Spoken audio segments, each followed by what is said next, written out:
Boom! What's up? Here we are, first edition, 2018 season, the Caps Corner, solo dolo. Yeah, I know, we're already in the week 5. I know, I've been slacking on the videos. My bad. Y'all got time, y'all make videos. But here we are, give you my 2 cents, my rundown of where we're at currently, what's been going on, bring some shit up to speed. So, before we get started, as we get going, I guess the first thing is obviously we'll jump into the standings, right? So we're 4 weeks in, starting to see a little separation throughout the league. Who's a contender? Who's a pretender? So on and so forth. So as you look at the standings, we got 4 teams now at 3-1. Unfortunately, as crazy as it may sound, Dylan's ass is still the number 1 team in the league. Dylan, you fucking suck. Per usual, ain't nobody worried about you, especially now that Le'Veon's coming back. Not right now. Okay? After that, we got Chuck, we got Skrilla, and we got Casey, all logjam at 3-1. We'll talk a little bit more about pretenders and contenders as we actually get more in depth of each team. Next, we got 5 teams at 2-2, starting out with the Jabronis, them boys, Bout It, God's Gift, and then yours truly. Next, at 1-3, we got my boy Dino, got that much-needed win, along with Alex, also sitting at 1-3. And my boy Naughty, bring up the rear end at 0-4. Okay? So, that's our standings. I guess let's talk a little bit about what's been going on in fantasy leading up to this point. Obviously, the whole season got kicked off with Dylan fucking jumping out, into this freaking inconceivable first place standing with his addition of James Conner, which seemed like 3 hours after free agency opened. So you know what, Dylan? Good for you. Riding for these 6 weeks until Le'Veon gets back, and then your team fully goes to the shitter like we all had planned from Jump Street. So I know that was a big thing. It seems as though injury-wise, nobody's caught, I guess, a super bad injury bug. I mean, obviously the whole Le'Veon situation with SK, that was kind of unplanned. It is what it is, but I'm trying to think about some big-name guys with injuries. I guess Devontae Freeman, if you consider him a big name, he's been banged up. I guess Leonard's got to be the biggest name that Dina's going to unfortunately have to deal with for the remainder of the season. So, surprises, I guess you obviously got to say Patrick Mahomes. Without question, the early surprise as far as fantasy goes. Trying to think a few other guys that have kind of shine that might not have really been projected high. I don't know. You know who they are. But anyway, let's go ahead. I'm going to jump straight into the matchups for this week. As I do that, I'll kind of give my own little synopsis, if you would, of kind of, my breakdown of where teams at currently and where I think they're going to go. So just go in order. So obviously it's got me and Skrilla first. So obviously Skrilla's 3-1. I'm 2-2. I'll break down Skrilla's team first and then give you my 2 cents on the matter. So Skrilla's team's legit. Ain't no ifs, ands, buts about it. I'm a rave about my team too, even though I'm alright. But Skrilla's team's legit. I fucked up by drafting David Johnson. Playing short. Zeke's the man. So obviously Zeke's gonna do well. TJ Yeldon's filling in for Leonard. You can be a ride that pony for quite some time. And then receiver, you're rocking with Julio. Not much to be said about Julio. He's a 15-point guy every week. If he just would actually get you them touchdowns, Skrilla, I mean, you're talking about 25, 30 points. But still the yardage is there. He's 100+ every week. AP, fortunately for me, I do actually feel the Saints are going to step up a little bit. As far as our rush defense, we looked pretty damn good last week against Saquon. So I'm hoping we can kind of replicate the same. Big night for Drew, Monday Night Football, the whole deal. So I'm hoping we can limit AP a little bit. So that's hoping where I kind of can able to catch you a little bit. You got Stills as well. Unfortunately for me, he plays against fucking Cincinnati. And they should be able to light the scoreboard up a little bit. I know they got a lot of mouths to feed Miami. So fortunately, he's not the one that gets fed. Outside that, you got Eric Ebron. They got him super projected really high, which I guess rightfully so. He's the 5th-ranked tight end. But, I guess that's because Jack Doyle, is out. Okay, he's out. That's why. So Jack Doyle's out. And then you got your boy Kirk Cousins. So he's playing against Philly's D. Hopefully Philly's D's continuing to step up and look like they did towards the end of last year. I mean, I know their front seven's probably as good as anybody in the league. So we'll see. Kirk Cousins lit up the Rams last Thursday night. So obviously you're projected to beat by 17 points. Pretty drastic margin. But in order for my team to win, here's what I'm going to need. So first of all, I'm going to need my boy Carson Wentz to do what Jared Goff did to Minnesota last Thursday. I don't think he's going to give me 60 points, but I'll take 40 out of my boy Carson. Alshon's back. I think my boy Carson hopefully is going to continue to keep evolving and look into early season MVP caliber form like he did last year. I think it's a realistic possibility. Alex Collins, if you hold into the fucking football, maybe you can get some red zone touches. He actually runs the ball halfway decent, but the motherfucker always just wants to fumble. But I still feel pretty halfway decent about Alex Collins. David Johnson continue to come on as my boy Josh Rosen. That offense gets rolling. Jarvis and Kenny Golladay, I actually feel really solid about them. Even though Jarvis does play Baltimore, he's still going to get pelted with fucking probably 15, 18 targets. So hopefully that'll accumulate into some stuff. And my boy George Kittle can keep coming along. He's only targeted in San Fran, so, he's got to get at least 8 to 10 targets a game. The fucking white boy is actually halfway athletic, so I don't think he's going to get another 80-plus yarder, but if he can give me about 80 and a touchdown, obviously that's solid numbers out of tight end. And then my boy Aaron Jones. Aaron Jones, I think this is the week that he breaks out.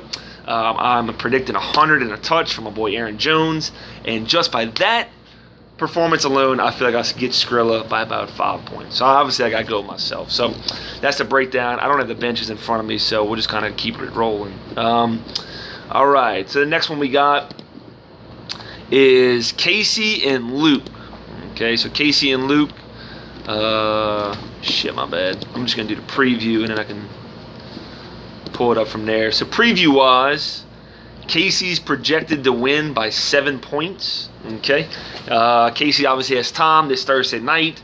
Should light up the Colts. Surprisingly, their defense has been slightly above average. Everybody thought they'd be fucking terrible, but they've been halfway decent.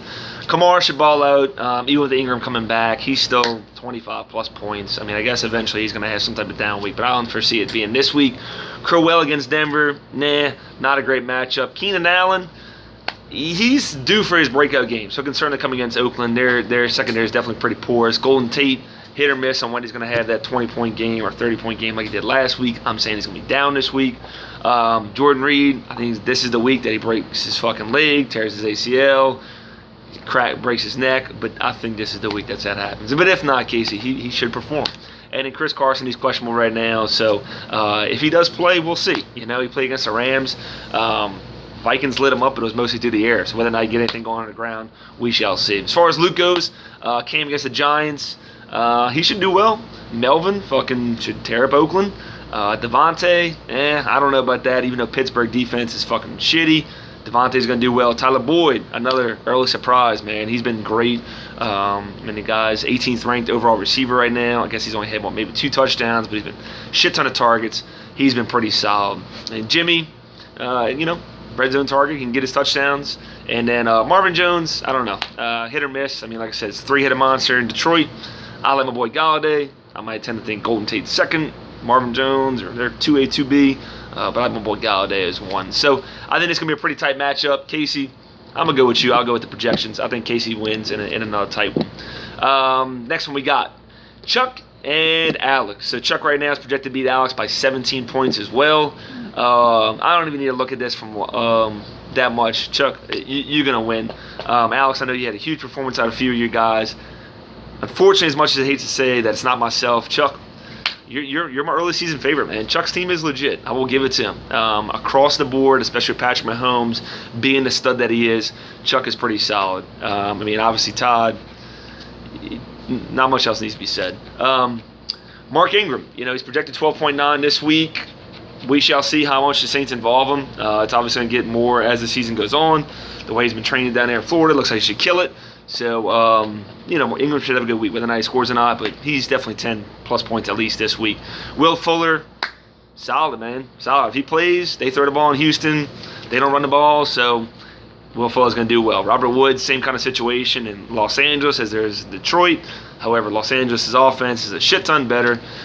So Robert Woods, by all means, either him, Cooks, Kupp, one of them is going to have the big game, and the other 2 are still startable. So Woods, 11.4. I say spot on with that. Jared Cook, fucking number 1 tight end, man. I mean, he's had 2 huge games and then 2 average games. I think he does continues to do well. Chargers defense hadn't been that great. And then Philip Lindsay, man, I got to give it to you. He might be outside James Conner, and really more than just James Conner, the pickup so far, man. Pains me to say because I got Royce Freeman. Hoping Royce is that pony later on in the season when things get cold. Philip Lindsay, small dude, hope he gets banged up. But he's a solid pickup. And I know your bench is pretty solid. Alex Goff, your best pickup so far. Also, besides my fucking Corey Davis gift that I left for you in free agency, you're welcome. But Kareem Hunt, solid. I don't know who the fuck what you doing with Corey Grant. He ain't gonna do nothing. He might get fucking 4 carries and 4 catches, but nah. He ain't the answer. Stephon Diggs, solid. Crabtree, well, we shall see. So, Alex, I'm sorry. This ain't your week, bud. You're going to drop to 1-4. Chuck, you're going to stay up at the top at 4-1. Next one we got a Meyer on Meyer matchup. Okay, the Jabronis against Fear the Beard. God, do I like talking shit to these two guys. Okay, right now, Dylan is projected 131 points. 131 points? Who is smoking crack to fucking project you 131 points? You fucking kidding me? James Conner projected 22.5 points a game. He hadn't had over 40 yards rushing in either of the past 2 games. What the fuck are they looking at? I mean, I know Atlanta's defense is shitty, but it's in the secondary. Front 7's still pretty good. Get the fuck out of here. James Conner's going to get about 12 points, not 22. Outside that, Michael Thomas, he's going to do well. Tyreek's going to do well. And Antonio, he's going to do well against Atlanta's secondary. Chris, for you, McCaffrey, big numbers projected against the Giants. He should get there. You need that huge game out of Odell and obviously Thielen. And if you got another 30 points out of Kupp, I'd say you get this. But, Chris, I'm going to go with you, bro. I'm going to go with Jabroni. Fuck you, Dylan. Your team's going to 3-2. Jabroni's, you move up to 3-2. Next one we got. Last 2, we got by the Butters against SK. Right now, we got Butters projected to beat SK by 4 points. Butters, you got a pretty decent matchup. Chris Thompson should be able to bounce back and do some things against the Saints. We shall see. I know it's always this timeshare between him and AP. Still think he's just a better guy. I mean, I know he don't get the goal line work, but if he gets 8 catches a game and another 10 rushes, he should put together a nice 15 to 20 point game for you. AJ Juju, solid as can be.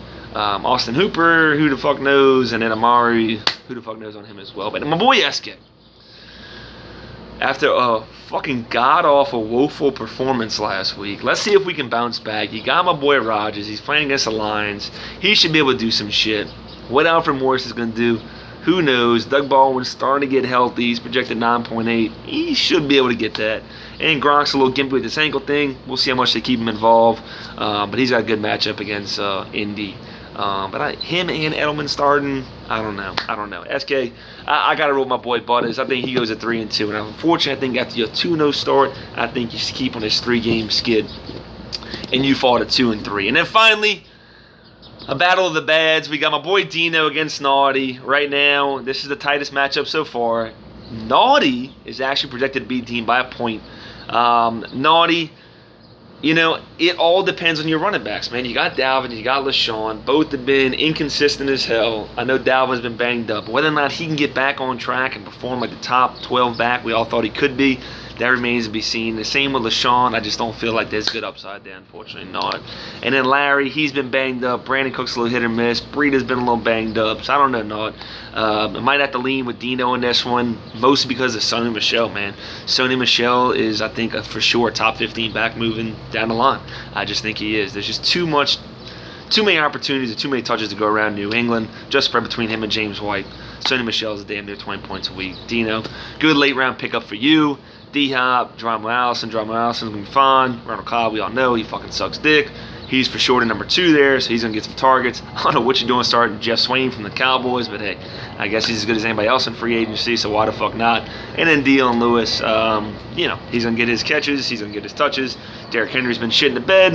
As Tennessee offense gets better, Dion Lewis's numbers will go up. So, Dino, I'm going to have to roll with you on that one, Naughty. Unfortunately, my dog, you're going to stay at 0-5. So, I'll wrap it up real quick. Like I said, guys, going on week 5. I'm going to continue to try and make some more videos, whether or not I get my boy Naughty, or get a guest appearance from Skrilla. Anybody else who wants to fucking partake, let me know. But I said, hey, man, I'm coming from work. I'm going to knock this video out before I got to hear all y'all's bitching about, where all the fucking videos at. So here we go. Here's your week 5 video.